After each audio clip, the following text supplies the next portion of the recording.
Oke, teman-teman, aku mulai bentar lagi sambil nunggu teman-teman yang lain bergabung. Hari ini gimana kabarnya portfoliomu?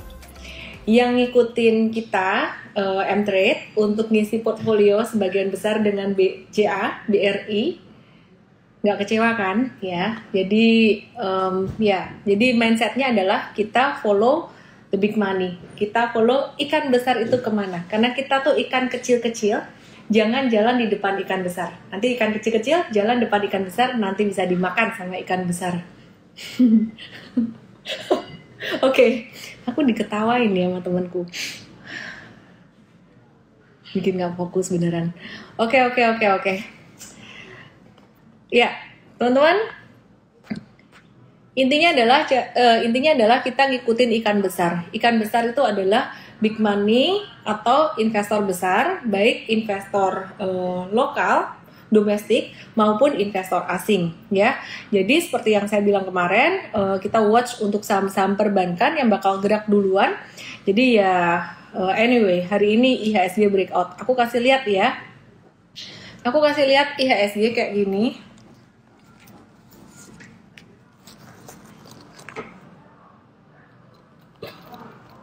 Nih.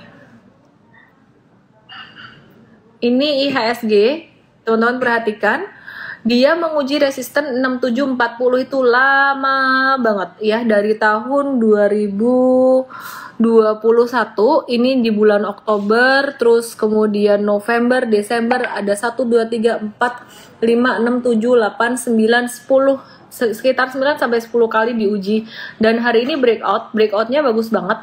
Kalau sampai dia koreksi, seandainya dia turun dari 6740, masih nggak apa-apa. Turun sampai sekitaran 6.700 atau sampai sekitaran 6.650 di sini pun masih nggak apa-apa ya, masih oke. Nah, terus tadi pada galau nih, pada nanyain saham-saham big cap perbankan ini gimana? BRI gimana ya? Jadi buat teman-teman yang mungkin kemarin nyangkut di saham-saham second liner, memutuskan cut, semuanya tukar ke BRI, jadi mungkin ada yang all in di BRI, mungkin sekarang udah bisa balik modal gitu ya. Nah, aku nggak tahu nih teman-teman semuanya gimana, karena udah selama sekitaran 2-3 minggu ini kita M-Trade ada arahin untuk kasih portfolio kita tuh lebih berat di saham-saham perbankan besar. Nah, ini BRI itu hari ini dia breakout ya, dia breakout lagi dari masa sideways-nya, breakout dan naik dengan volume transaksi sangat tinggi. Tapi ketahan nih level 4450 ya. Jadi 4450 nih apakah all time high? Enggak kok.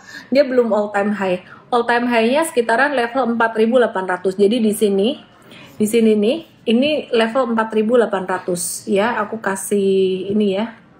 Kasih batas. Nah, ini 4.800 nih, teman-teman kalau bisa lihat di sini. Mungkin banyak yang penasaran, nanti ketahan nggak di level 4440 gimana? Ya biarin aja dulu. Kalau udah naik kayak gini, baru breakout hari pertama, hari kedua bakalan bisa naik. Yang telat beli BRI, kayaknya jangan ngejar deh. Kita akan lihat yang lainnya. Jadi kayak kapan hari BCA breakout, kita masuknya BRI. Nah, sekarang BRI udah breakout, masuknya di mana? Bank Mandiri ya. Jadi Bank Mandiri ini jadi watchlistnya M-Trade juga. Kalau teman-teman perhatikan, ini Bank Mandiri udah duluan breakout dan dia ada retracement. Jadi kalau teman-teman mau masuk bisa tuh nyicil beli Bank Mandiri. Nah, terus gimana dong dengan BCA dan juga BNI-nya? Jadi teman-teman jangan semua portfoliomu tuh diisi saham second liner semua karena kepengen cuan cepat.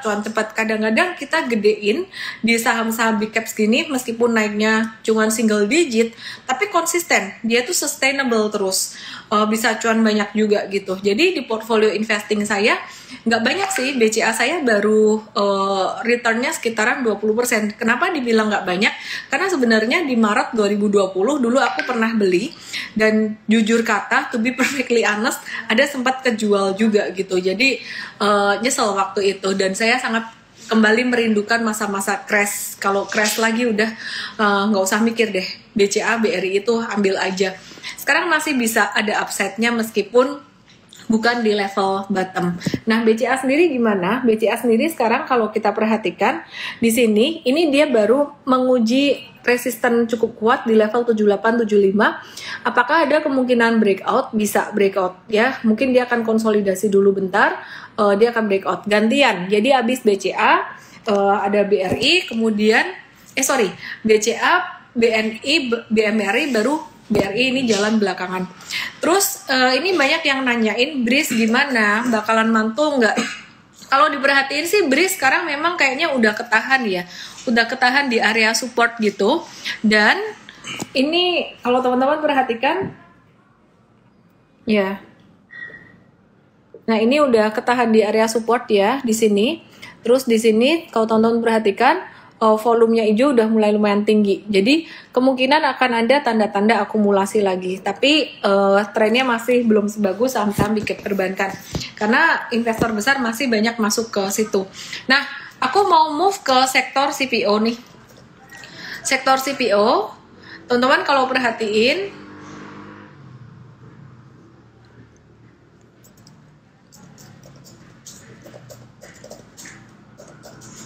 bentar ya.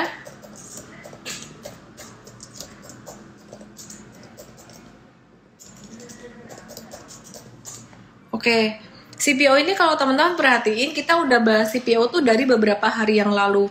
Belum terlambat ya, Ali ini masih watchlist kita, masih masuk watchlist kita. M-Trade sih udah masuk sih, tapi teman-teman kalau belum masuk, misalkan mau masuk Ali, ya ini teman-teman bisa perhatikan di sini nih.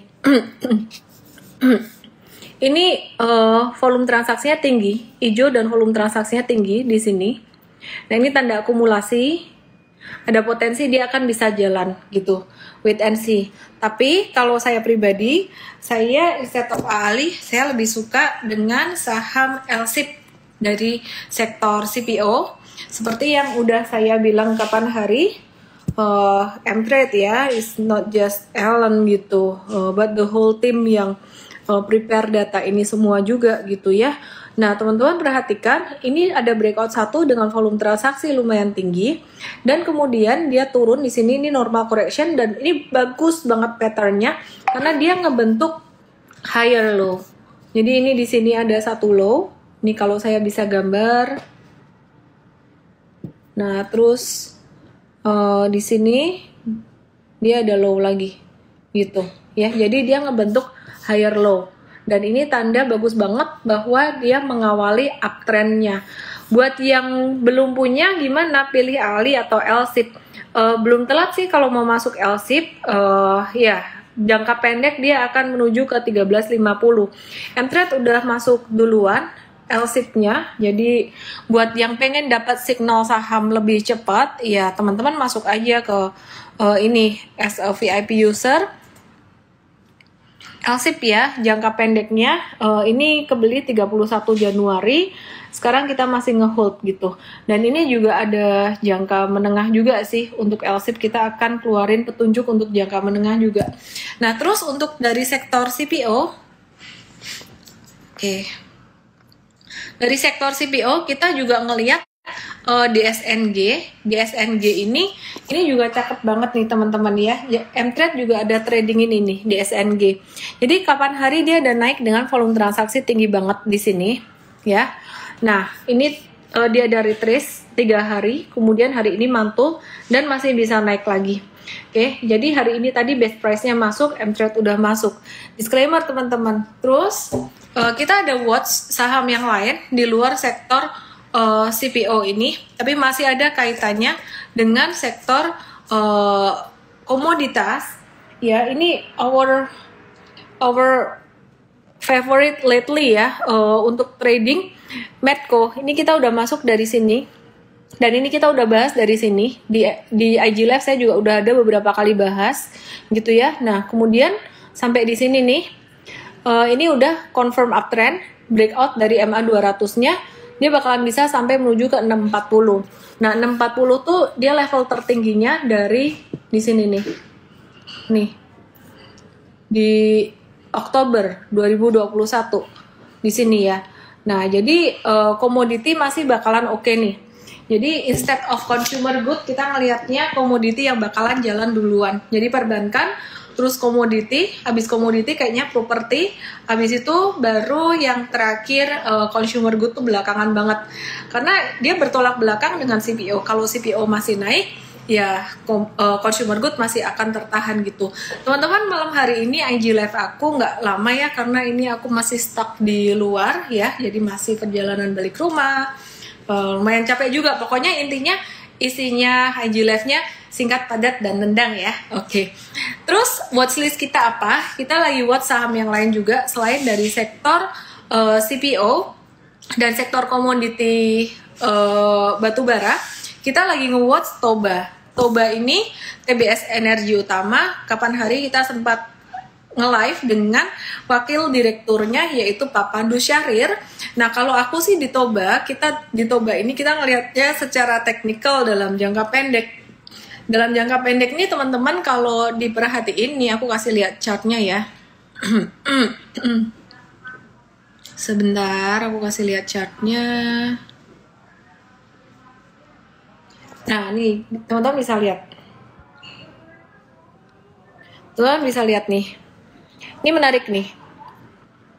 Dia retrace dan retrace-nya ketahan banget di trendline ini.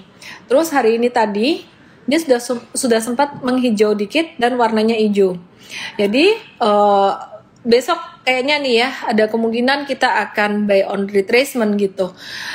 Stop loss-nya di berapa? Stop loss-nya kalau dia jatuh di bawah 1585. Jadi 1570.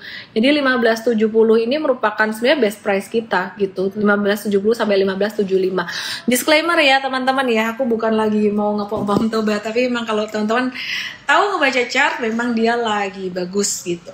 Terus watchlist kita selain sektor komoditi, kita lagi watch sektor perbankan, satu lagi yang digital. Kita lagi watch banget BBHI, tapi yang ini disclaimer banget. Kenapa? Karena kita spekulatif baik ketika sideways, dan sideways itu tidak selalu berakhir dengan mantul. Bisa aja dia sideways-nya berakhir dengan turun gitu. Oke, aku sorry nggak terlalu ngeliatin Q&A, aku fokus aja sama ini saham-saham yang jadi watchlist kita. Nah, ini perhatikan, dia lagi sideways kayak gini nih, ini patternnya bagus banget. Kalau sampai dia breakdown, ya intinya batasnya di bawah 5275, itu udah nggak bagus. Kalau dia turun di bawah 5275 itu cut loss. Entry sih belum masuk lagi, belum. Jadi ini potensial, kita masih wait and see dulu. Kita wait and see dulu untuk ini. Jadi jangan dihajar langsung gitu ya. Oke teman-teman, balik lagi dari strategi investasi di awal gimana. Jangan teman-teman langsung ngelihat ke saham-saham kecil-kecil kayak yang tadi aku mention, BBHI, terus apalagi ya yang sebelumnya Toba, LSIP dan kawan-kawan. Jangan langsung banyakin di situ. Belajarlah mengelola portfolio. Money management tuh kayak kita mengelola uang di fund, seperti fund manager, asset management reksadana. Jadi pilihlah saham-saham yang memang relate dengan IHSG, bobotnya besar terhadap penghitungan IHSG gitu. Oke. Terus anyway, aku mau bahas Q&A. Oke, Nur Rahman, Cuantastik minggu kemarin bikin makin sadar pentingnya money management. Iya dong. Sabtu ini, seminar Cuantastik Sabtu ini akan bahas tentang sektor potensial ya. Jadi akan bahas sektor potensial yang bakalan gerak tuh apa sih di tahun macan air ini.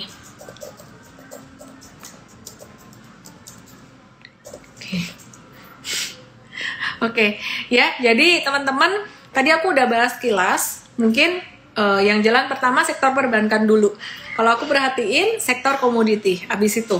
Nah setelah komoditi, nanti akan ada sektor yang lainnya yang bakalan jalan, yaitu properti, dan yang terakhir consumer good. Tapi ada banyak sektor lain yang aku belum bahas juga tuh. Nah jadi gimana?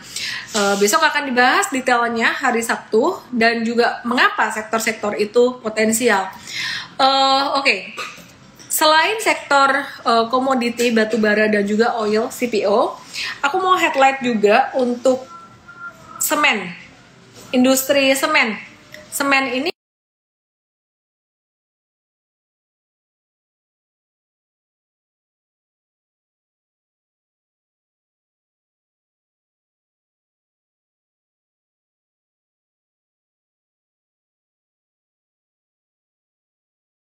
main dengan komoditi batubara dan CPO. Dari chartnya lebih bagus batubara dan CPO. Terus kemudian selain itu Indah Kiat Pulp and Paper INKP itu juga cukup menarik ya. INKP TKIM itu juga cukup menarik buat kamu-kamu yang berani spekulatif untuk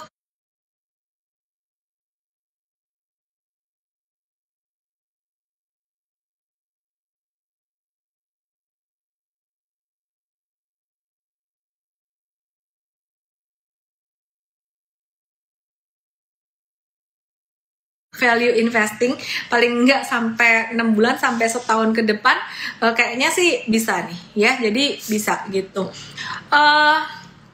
Komposisi portfolio M-Trade dong, yaitu tadi kita udah ajarin secara apa ya, secara ilmunya sih. Kalau M-Trade sendiri kita kan nggak mengelola dana gitu.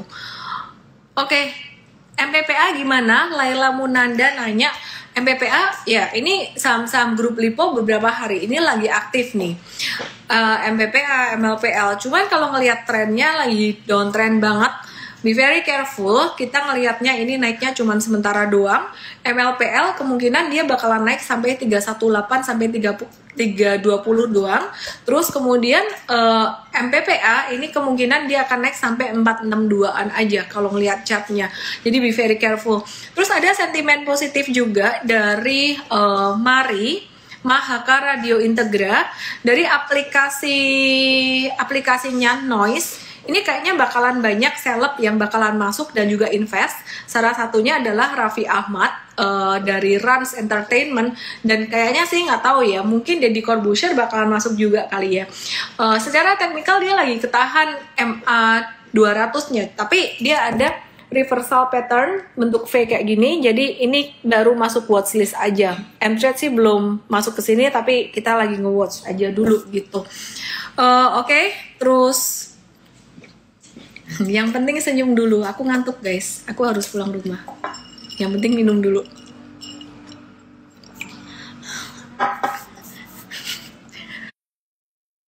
BABP. Ntar aku lagi mau bahas ESA dan AGII. ESA dan AGII. ESA-nya masih nge-hold nggak? Kita lihat di M-Trade ya. Mau tahu aja bocorannya gimana. ESA tuh salah satu yang nyumbang cuan lumayan gede di M-Trade nih. Teman-teman perhatikan di sini. Tada, kita masih hold jangka menengahnya dan menunggu yang jangka pendek untuk masuk. Cuannya sekitaran segini, 47 sampai 54%. Iya. Oke. Kenapa tuh senyum-senyum? Lapa kok guyu-guyu dewe, lapor oleh guyu-guyu dewe. AGII masih nge-hold nggak? AGII masih hold sih. Kita lagi nunggu ya, kita lagi nunggu. Kayaknya dia bisa recover juga nih. ESA jangan dikejar ya. Nunggu retracement aja buat teman-teman yang baru mau masuk. Oke? Yang tadi Raffi Ahmad masuk saham apa ya? Rans Entertainment, dia masuk Mari. Mahaka Radio Integra melalui aplikasi Noise, jadi ada invest di situ. SMGR udah aku bahas, itu aja sih. Oh ya, kelupaan batubara teman-teman. Batubara. Indinya koreksi normal, cakep, cantik. Kita lagi mau wait and see Indi untuk buy on weakness lagi ya. Jadi tadi ada Toba, ada BBHI, ada Indi, disclaimer semuanya. Tapi lebih disclaimer ke BBHI itu agak-agak spekulatif gitu. Terus CPO bakalan masih bisa lanjut. Nah, CPO yang ngomongin batubara kok balik ke CPO lagi sih. PTBA juga bisa lanjut naik, tapi aku lebih watch ke Indi sih. Indi ini koreksinya cakep. Jadi teman-teman bisa tahu cakepnya dari mana nih? Indi ini dia koreksinya cakep tuh pas dia turun beberapa hari ini volume transaksinya mengecil gitu. Oke, buy on weakness maksudnya, iya. Ini atau Adaro. Adaro nih yang agak nggak enak, dia udah naik tinggi kan. Terus dia sideways di atas tuh dia bentuk head and shoulders. Nah, kayak gini nih. Ini satu head, shoulder kiri, ini shoulder kanan. Ini shoulder kanan gitu. Oke. Gak ada saham tech guys, M-Trade ya sementara ini kita ngeliat aja deh rotasi sektoralnya gimana gitu. Oke, rotasi sektoralnya sekarang cepet banget. Harum juga sama, patternnya mirip-mirip kayak Adaro, jadi dia udah naik duluan, udah agak-agak stagnan. Kita lagi watch saham-saham yang justru belum jalan gitu.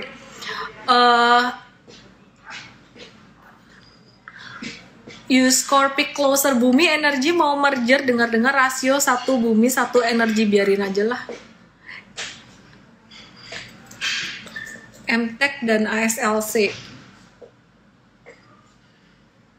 MTech normal correction bisa masuk watchlist juga sih. Terus ASLC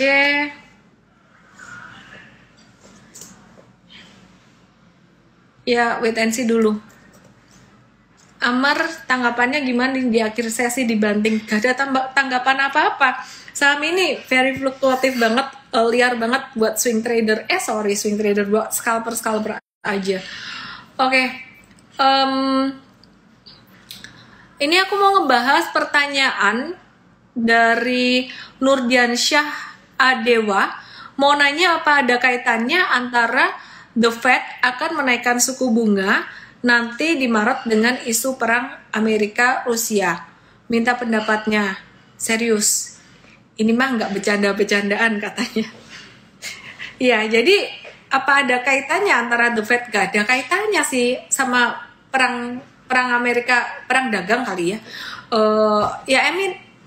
Semua tuh pasti ada upside, ada downside-nya. Di market ada upside, ada downside. Dan sebenarnya downside yang paling dikhawatirkan di market sekarang ini bukan lagi perang dagang sih, tapi lebih ke tapering. Jadi marketnya bisa breakout saat ini tuh kenapa? Karena nggak ada lagi meeting the Fed.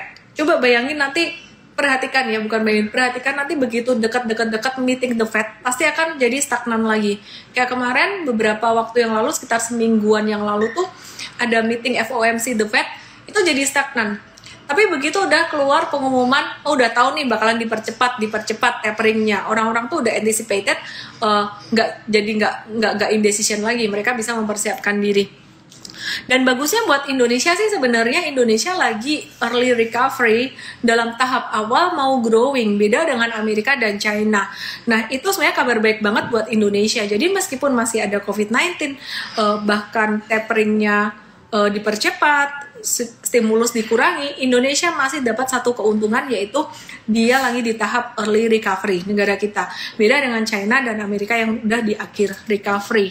Oke. Terus banking kita lagi watch untuk BBTN dan BJTM juga. Ya M-Trade tadi udah masuk, M-Tech, Toba, BJTM, BHIT, ITMG, DSNG, AALI. Cuman yang lain-lain ntar dibahas di morning briefing aja. Hari ini asing net buy-nya banyak hari ini, 1 triliun lebih. 1 triliun lebih ya. Dan yang terbanyak itu di saham BBRI. BBRI-nya 1,3 triliun. Correct me if I wrong, banyak banget nih ya. Let me check the data dulu. Bentar ya. Ada bunyi musik ya.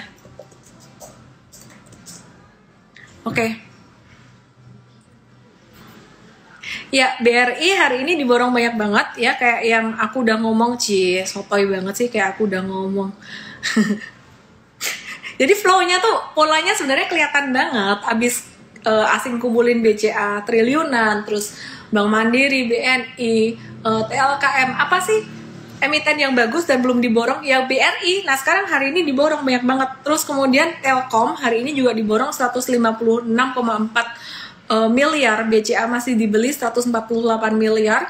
Bank Mandiri ada di collect juga 59 miliar, Astra International 5 saham ini. Jadi buat teman-teman yang cari saham-saham buat investment untuk ngimbangin portfolionya, tapi mau yang syariah bukan perbankan, bisa lirik TLKM dan juga Astra International. Oke, aku review dikit untuk TLKM dan juga Astranya sebelum aku udahin IG live-nya karena I have to go back home. Aku masih terdampar di luar. TLKM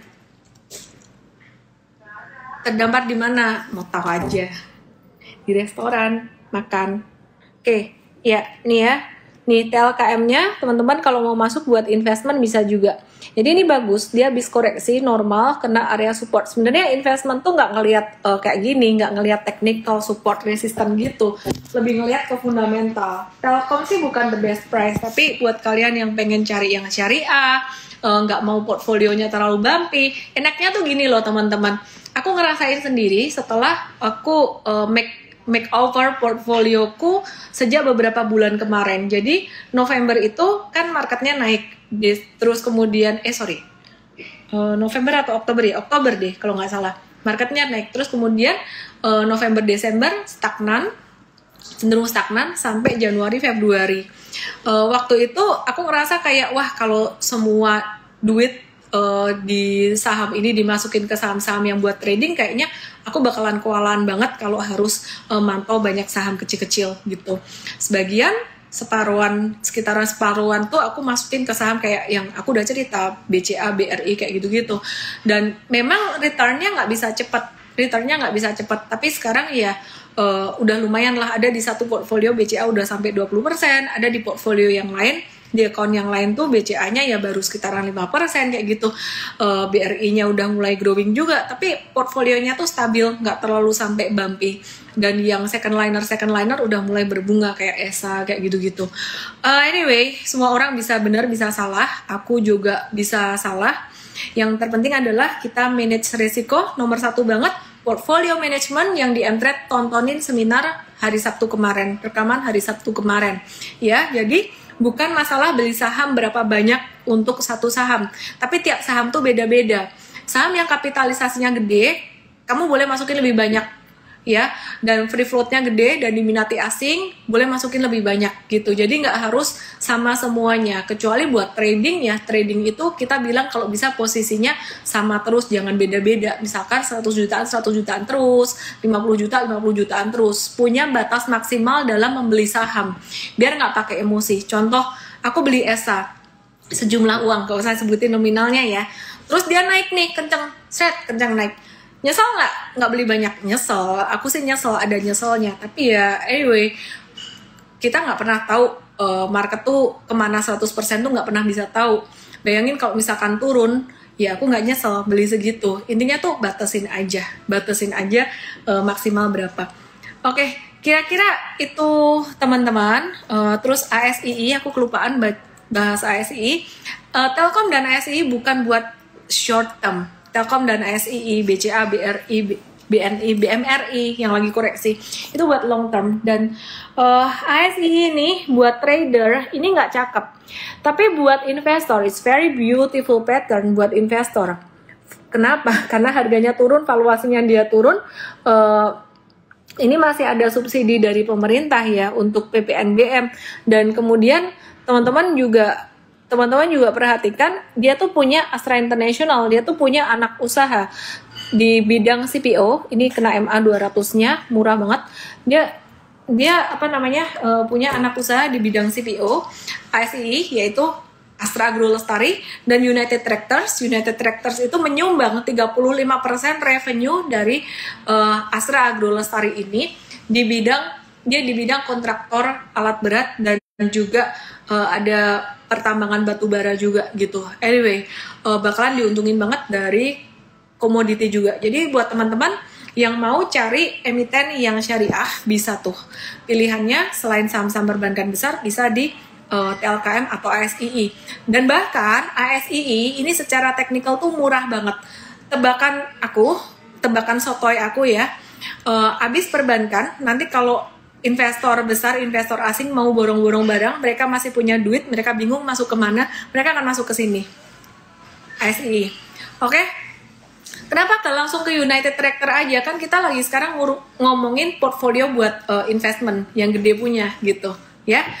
bukan buat yang tradingnya. Jadi kalau kamu beli ASI itu kayak beli reksadana, di dalamnya tuh ada banyak perusahaan, holdingnya banyak. Oke ya, teman-teman jangan lupa ikut seminar hari Sabtu nanti. Langsung aja download aplikasi Mtrade. Ada seminar tentang potensi dari saham-saham dari berbagai sektor ya, gratis untuk pekan ini, untuk Sabtu ini. Jadi bisa download aplikasi Mtrade, klik banner acara jam 10 pagi. Jadi sektor apa yang potensial di tahun macan air, yang bakalan jalan duluan yang mana. Oke, senyum dulu. Thank you semuanya, sehat selalu. Terima kasih udah nontonin IG Live malam hari ini. Jangan lupa download aplikasi Mtrade dan jangan lupa klik link di bio saya untuk join as VIP user Mtrade. Saya Ellen May, salam profit, dadah. Oh ya, ASI udah gak syariah ya, sorry ya, ntar besok diupdate ya. Kok gak ada kasih trial ya, Vincentius 70 dapat 7 hari. ASI udah keluar syariah sementara. Oh ya, thank you Rivaldi infonya, kamu dapat Mtrade 7 hari. G 5000 kamu dapat Mtrade 7 hari karena rajin nonton. Mau kemana? Mau pulang. Heru Kurniawan 4083 ya, kamu dapat Mtrade 7 hari. Klik langsung aja DM saya Mtrade 7, nama, email, dan WhatsApp. Oke, info lowongan pekerjaan. Siapa yang mau jadi super team di Mtrade, part of us. Kita sekarang lagi cari business development officer yang tugasnya ngurusin partnership dan juga event. Jadi kalau kamu punya passion di bidang partnership, suka kerja sama sana sini, berpenampilan menarik, dan juga kalau bisa sih cewek ya, dan juga suka bikin event, pastinya suka berinvestasi, trading, langsung aja DM saya atau kirimkan lowongan pekerjaan kamu ke hr@mtrade.id, hr@mtrade.id. Thank you semuanya, salam profit, dadah.